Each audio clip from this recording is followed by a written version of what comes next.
Yeah, from 9-9, he's in the industrial area. Looks like he's on a pavement. Stand by. An increasing number of enforcement officers are now provided by private companies. They often share ticket revenue with the local authorities that hire them. The Local Government Association says its members have suffered significant budget reductions. Bringing in fully accountable private companies may be better value. But it's a development that concerns civil liberties group, the Manifesto Club. They say, look, we'll come in, we'll deliver the service for you, it won't cost you anything, you won't have to do anything. And so it's a very kind of seductive offer to basically say, just hand it over to us, sign it over to us, and we will make you a bit of money and you won't lose anything. And this was very concerning for us because essentially what you have here was a fine on the behalf of a public authority being contracted out to somebody that basically has anything but public interests at heart, and so very much is seeking to make money. The most widely used company is Kingdom Services, based near Warrington. It has 28 contracts with local authorities in England and Wales. It made a gross profit of £9 million last year, up more than 30% on the year before. £4 for a pound, £4 for a pound, yeah.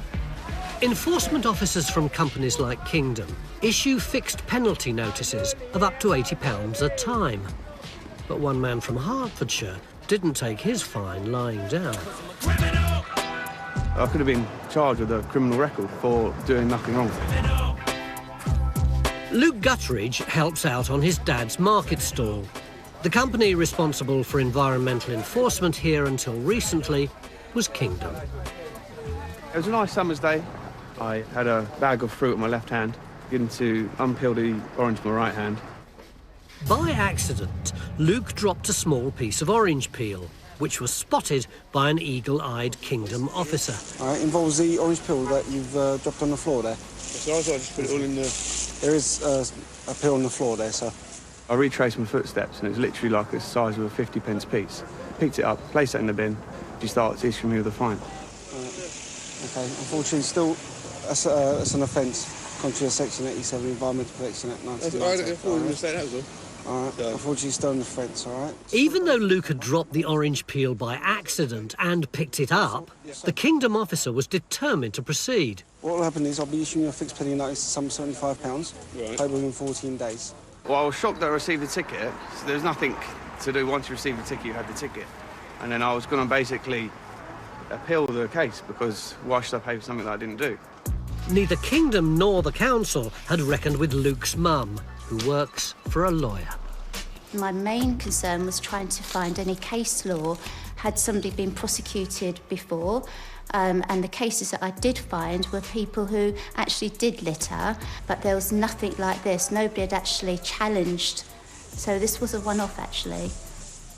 Kingdom's own body camera footage shows that the enforcement officer failed to follow guidelines set out by DEFRA, the government department responsible for policing litter. The DEFRA guidance says, look, in cases such as this, then it's not good to prosecute. So in Luke's case, quite clearly, had the officers merely wished to carry out the spirit of the act, they would have said, OK, not a problem, end of story. In court, magistrates accepted that Luke had dropped the peel accidentally and acquitted him. But his decision to fight wasn't easy. Had he lost, he could have been fined £2,500 and got a criminal record. Standing in the boxes, you know, saying the oath was a bit daunting, really. Had we not appealed, or we weren't in the financial position to, he could have ended up with a criminal record for life for dropping a piece of orange peel. It's just nonsense and just disgusting, to be quite honest. Broxbourne Council told us that the local government ombudsman found that it had acted without fault when it issued the fixed penalty notice and decided to prosecute Luke. Figures suggest that as more councils use private contractors, the number of fines has soared. To start with, the fines were very low level, about 15,000 a year. Now we're seeing really an exponential increase with almost 150,000 fines a year. So really you're seeing over time this moving from something that's quite marginal to something that is becoming a real trend. So it seems more and more people are at risk of finding themselves in the frame.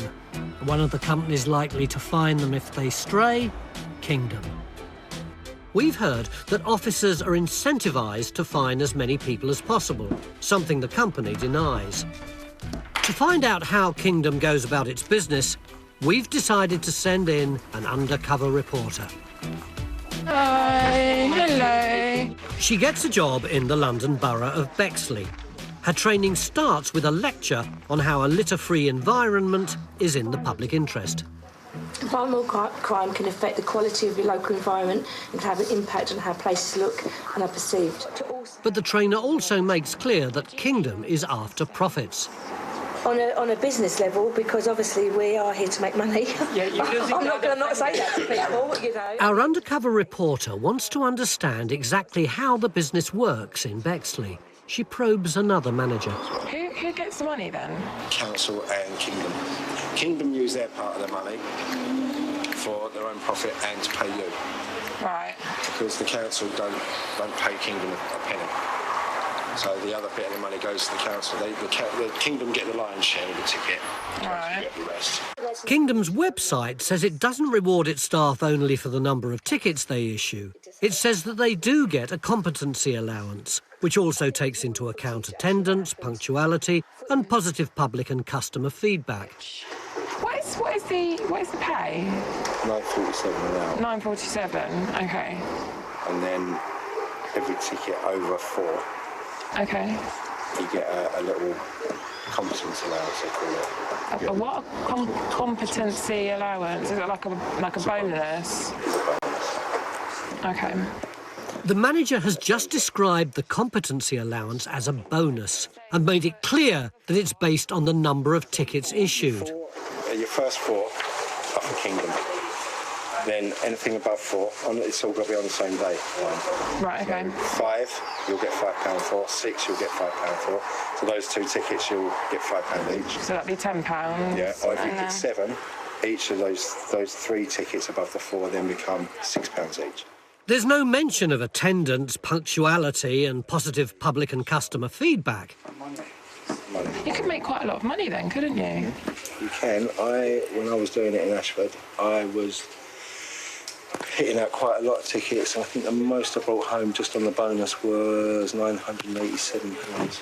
Bonus alone? Sorry. Bonus alone, yeah. That made you drop it, didn't it? Wow. At lunchtime, our reporter's fellow trainees are excited about how much money there is to be made. It's capped at 8, so if you give out 20 tickets a day, you could be walking home with £200 to £300. There's a guy in Ealing, apparently, who I'm going to work with. He's going to be my buddy. He's doing around 22, 24 tickets a day. Yeah, so I'm going to have to compete with that. Did you just see that one right there? I'm going to be giving them out like Smarties. The trainee planning to dish out fines like Smarties is going to be based in Ealing, West London. Can I have a coffee, please? White, no sugar. Criminal! Criminal! It was in Ealing that retired civil servant Sue Peckett was served with a fixed penalty notice. She'd allegedly polluted the watercourse. On the day, I bought myself a takeaway cup of coffee. I thought I want rid of this because I was rushing off to a meeting.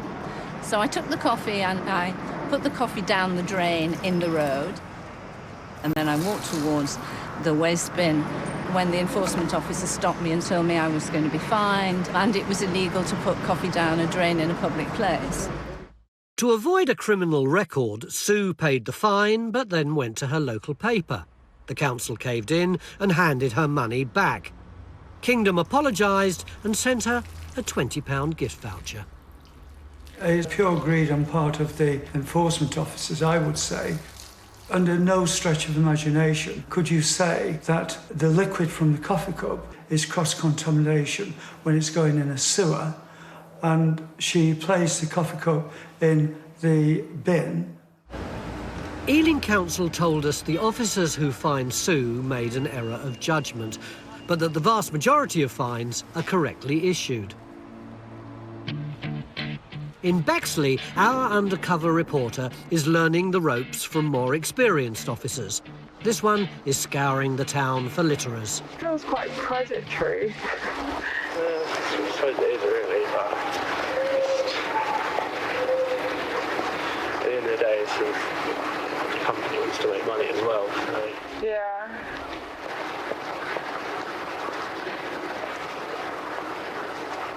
I think that's probably going to be the thing that most people will get annoyed about. Yeah, but obviously that's just between like companies for us. Yeah. So what you say to other people is we're here just to deter people, really.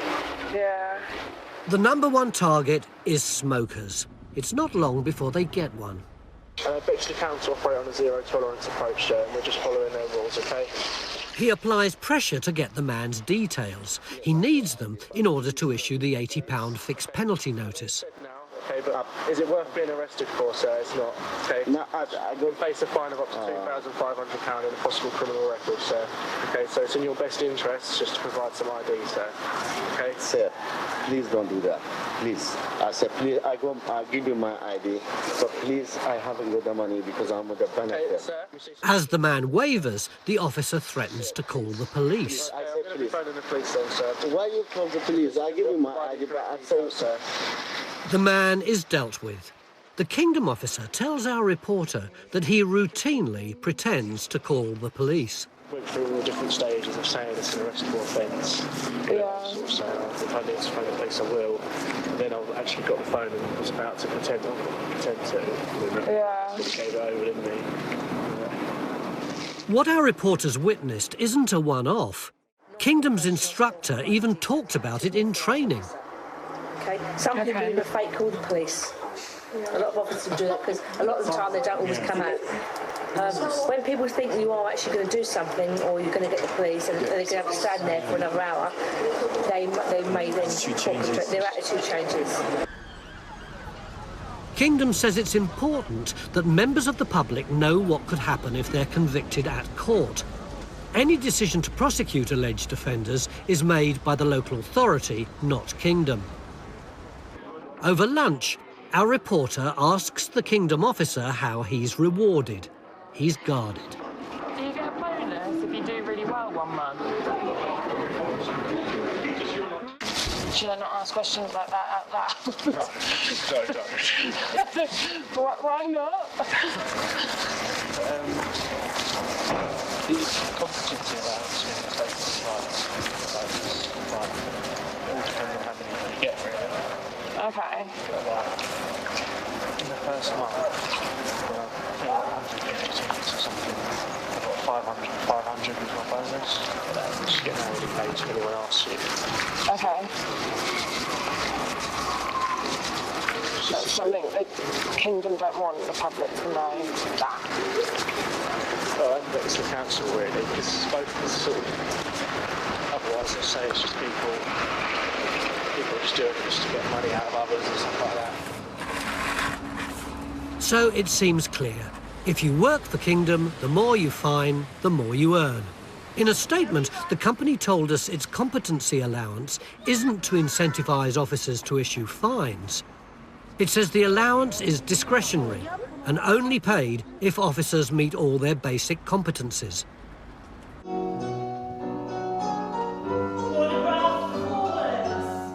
In Ealing, Kingdom officers have come up with a new tactic. They ride on council trucks to check on people's rubbish. It's not gone down well. The borough has a very big problem with fly tipping, I appreciate that, but they're targeting the wrong people. Ballet and Pilates instructor Liz Jenner fell foul of Kingdom officers last Christmas. Well, on the 29th of December, I've put my recycling out 2 days later than usual, but due to the holiday Christmas time, recycling always changes. So I've put the big blue recycling bin out, 6 small extra bags of recycling, and my green food bin. Nothing unusual, everyone doing the same. About a week later, I received a fixed penalty notice for £80 for fly tipping onto the public highway outside my own property. The notice felt quite forceful. You have to pay it, or you're going to be taken to court, you're going to be prosecuted.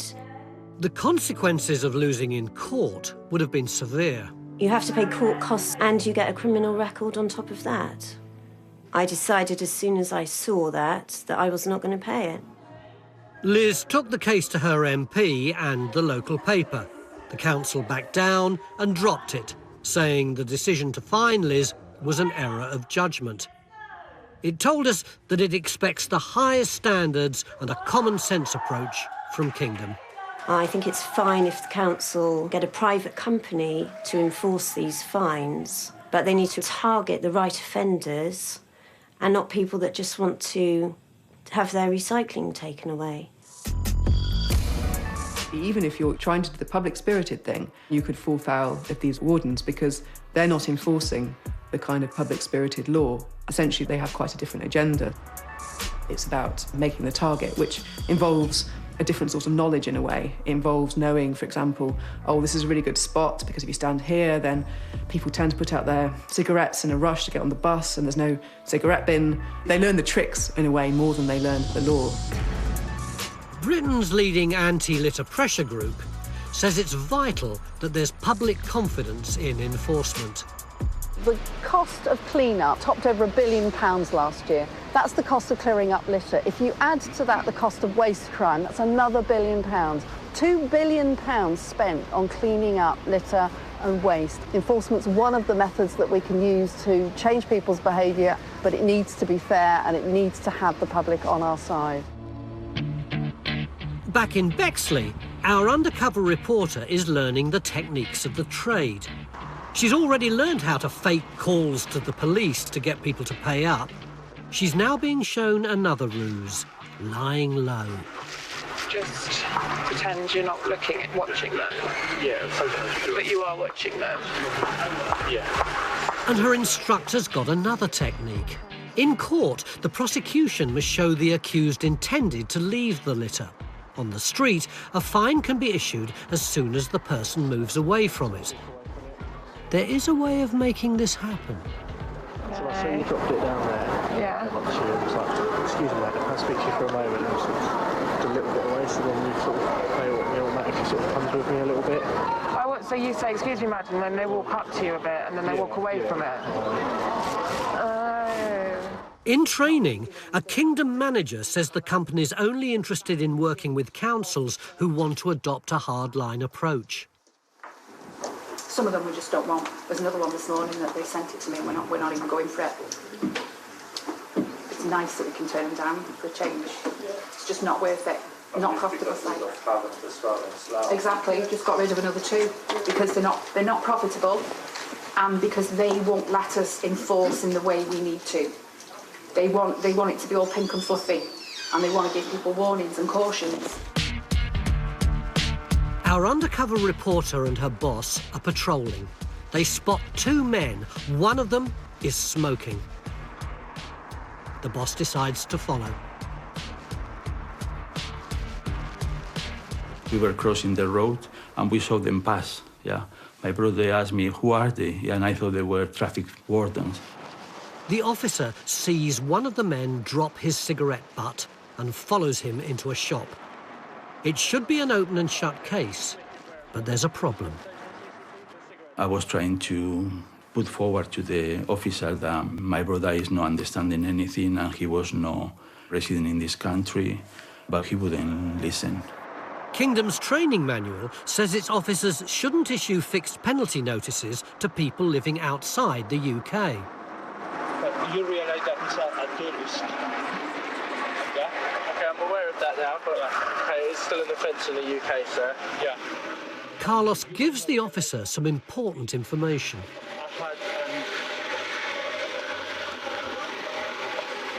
Operation. Okay, so it's not 2 weeks ago. Yeah, so they can see it. Yeah, no, so it's not you that I'm here for, sir. He's here caring for me. Okay, I understand that, sir, but as an authorised officer, as I've witnessed it today, I do have to take the details down. I understand it, yeah.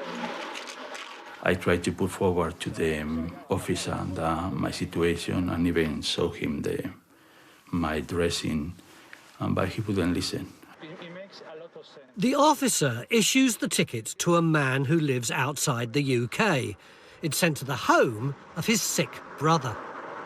I started to feel really, really anxious that something will happen to me, because it was maybe the first time I get so excited after the operation, so you don't know how you're going to react because it's something new.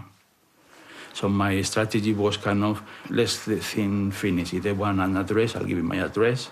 If they want anything else, I will do anything to get out, because I need to come back home, because I was starting to get really panicky.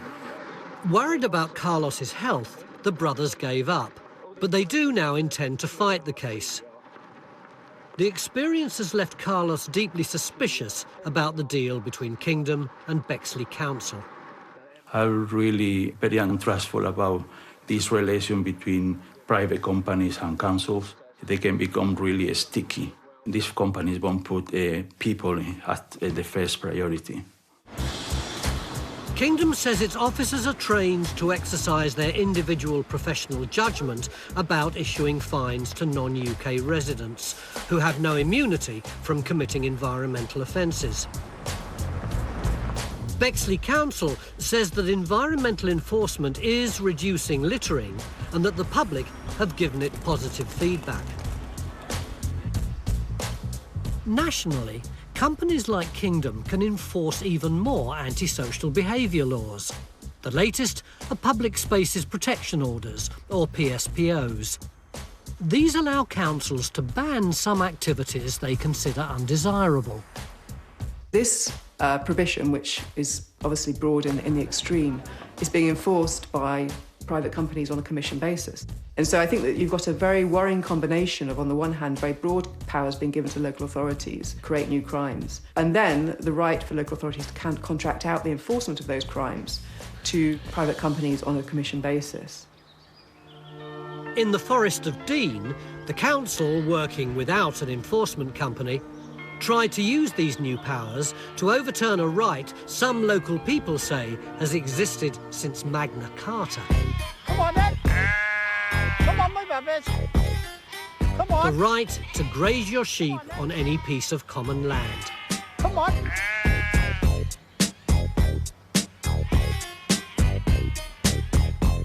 The council said there'd been complaints. Incident number 280. 3 ewes and 3 lambs walking around at 3 p.m. Why shouldn't they walk around at 3 p.m? Incident number 282, bleating early hours. Incident number 297, ewe and lamb at 7 a.m. 2 lambs around all day. 298, 12 sheep present. Came back at 10:30. Some unmarked. The PSBO would have banned sheep from grazing on common land in the village of Bream. Any shepherd who broke this could have faced a fixed penalty notice. The shepherds say they're worried it wouldn't have stopped there. The big problem with this public open spaces order is they would have been that it could be extended to cover the whole or any part of the forest at any given time at the stroke of a pen. We considered that that could well have been the end of commoning in the Forest of Dean, the end of free roaming sheep. For now, the shepherds have seen off the proposal, but they remain worried that it could be reintroduced and contracted out to a private company like Kingdom. The Forest of Dean Council told us that the planned PSPO was introduced because of irresponsible shepherding, and that it couldn't have been extended without public consultation and a vote of the full council. Complaints about enforcement officers have led to pressure for a national training academy. We would like all enforcement officers to be properly trained. We would like them all to understand what needs to be achieved within the guidelines. And I think we need to continually check with the public that this is very much done on their behest. Kingdom says it believes its training is extensive and effective, that basic training lasts for at least 12 months, and that there are stringent checks of enforcement officers. But there is opposition to companies like Kingdom being involved in policing laws at all. before the early 1800s. You had thief catchers, and everybody kind of knew that they would go and catch people who weren't really thieves because they wanted to get the money. And so with the formation of the police, there was a sort of idea that this person is not trying to punish you for the sake of it. So I think really we have an unravelling of some of the principles in terms of what a public authority should be, what a police should be. And I think that that's something that should be of concern to all members of the public, whether they find themselves on the receiving end of these fines or not. Private companies are now being paid to enforce the criminal law. The more people they fine, the more they can make. And he's gone right at the end there. You got it towards Sainsbury's.